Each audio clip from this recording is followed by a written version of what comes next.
Guys আজকে মুলা খাইতে গিয়া কুলসুমের সাথে যা হইলো তোমাদের আর কি বলবো। এতদিন শুনে আসছি মুলা খাইলে নাকি পাদে, আজকে দেখলাম কুলসুম মুলা খায় আর পাদের গন্ধ হয় নিজেই হাসতে হাসতে ঠাস করে মাটিতে পড়ে গেল। তো যাই হোক, তোমরা ফুল ভিডিওটা দেখতে থাকো, আশা করি তোমাদের ভালো লাগবে। ভাই রে ভাই, মুলাও বলে আবার কারো পছন্দের খাবার হইতে পারে, তাও যদি হয়তো রান্না করা তাও মানা যাইতো, কিন্তু না, হেরা তো বলে কাঁচাই মুলা খায়। কেউ যদি আমার সামনে কয় যে আজকে আমি মুলার তরকারি দিয়ে ভাত খাইছি, তাইলে তো আমি হের আশেপাশেই যাই না, কারণ আমার কাছে মনেই হয় হ্যাঁ মুলা খাইছে মানে হ্যাঁ আজকে পাত দিব। মুলার তরকারি যেদিন আমার বাসায় রান্না করে সেদিন তো আমি খাওয়া দাওয়ার নামই ভুলে যাই, কারণ ওই যে মুলা খাইতে হইব, আমার মুলা একদমই পছন্দ না। কারণ আমার মনে হয় মুলা খাইলে মনে হয় অটোমেটিক পাত বের হয়ে যায়, মানে পাত দিতে না চাইলেও পাত চলে আসে। তো যাই হোক, এর জন্য আমি আর মুলা একদমই খাই না, আর মুলা তো আমার একদমই পছন্দ না। আর কুলসুমের নাকি মুলা খাইতে অনেক ভালো লাগে, এটা কোনো কথা? শুননাই তো আমি অবাক। মুলা আবার কেমনে খায়? নিজে তো খাইতেছে আবার আমারও বলতেছে নেও খাও। রান্নাটাই আমি খাই না আর সে আমারে কয় কাঁচাটা খাইতে। এদিকে দেখো মুলাটা কি সুন্দর করে ছিলতাছে। আমাদের বাসার পাশে হইতেছে একটা চাচা আছে যে হইতেছে সবজির দোকান দেয়, তো ওইখান থেকে হইতেছে ওই মুলাগুলা চাইয়া আনছে।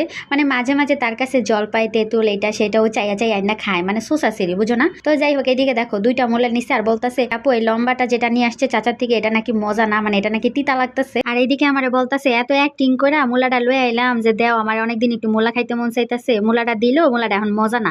তো যাই হোক, কি আর করার, আগেরটার পরেরটা মিলায় খাইতেছে। ছোটটা ওইটা আমাদের বাসায় ছিল, রান্না করার পর বাদ ছিল। তো দেখো দুই হাতে এখন দুইটা মুলা নিয়ে খাইতেছে আর লম্বাটা খাইতেছে আর কইতাছে হুদা মজা লাগতেছে না আপু, যাই একটু ভাত লয়ে ভাত দিয়ে খাইলে মনে হয় বেশি মজা লাগবে। তারপরে দেখো যে সকালবেলা তখন আমাদের রান্না বান্না হয় নাই, তো ভাজা ভাত ছিল আর হইতাছে সবজি ছিল। তো এখন ওই ভাজা ভাত আর ওই মুলা দিয়ে বলে এটা খাইবো, মানে চিন্তা করা যায়। আমি এদিক দিয়ে ভাবতেছি ভাই মুলা খাবি তো খা, কাঁচা কেন, সিদ্ধ করে খা না রাইন্দা খা। ওর খাওয়া দেখে আমি তো কনফিউজ। এদিকে আম্মু বলতেছে যে হ মুলা তো খাই, আমরা যখন দেশে থাকছি কত খাইছি, আর এখনো তো মাঝে মাঝে তরকারি কাটতে গেলে আমি এখনো খাই। তো এরা শুন না, আমি কই আর কি কি খাও তোমরা? কয় ভেন্ডি খাই, ঢেঁড়স খাই, এগুলাও তো কাঁচা, টমেটো এটা সেটা। আমি কই হ্যাঁ টমেটো তো খাই, কিন্তু তাই বলে তোমরা এই মুলা খাও? পরে কুলসুমে কইতেছে হ আপু তুমি জানো না, আমরা যখন দেশে থাকতাম তখন ক্ষেতের থেকে মুলা তুললা নিয়ে ভাত দিয়ে খাইতাম, সেই মজা লাগে। ভাই মুলাও আবার কাঁচা কেউ খায়? আমি তো জীবনেও খাই নাই, তোমরা কেউ খাইছো? মাঝে মাঝে চিন্তা করি বিয়ার পরে যদি মুলা খাই আর মুলা খাওয়ার পরে যদি পাত বের হয়ে যায় আর এই পাতের গন্ধ যদি জামাই শুনে লাই, তাহলে না জানি কি কইব। আর বিয়ার কতদিন পরে মন খুলে পাতা যাইবো, যখন সে মনে হবে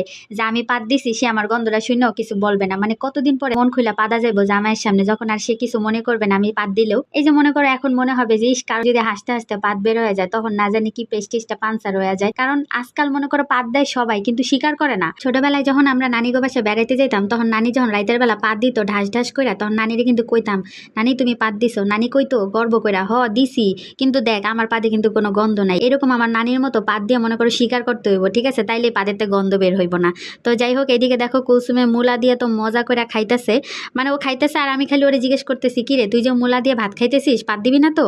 মানে এটা বলতে না বলতে ও মনে করো ঠাস করে পাত দিয়ে দিছে, আর পাদের এমন গন্ধ, মানে ভাইরে ভাই কি বলবো, মানে ও খাইতে খাইতে হাসতে হাসতে ঠাস করে লাস্টে মাটিতে পড়ে গেছে। তো যাই হোক, তোমরা আবার ভুল করে কুলসুমের মতো কাঁচা মুলা খাও না, তাইলে ওর মতো পাত দিতে দিতে উল্টায় পড়ে যাইবা।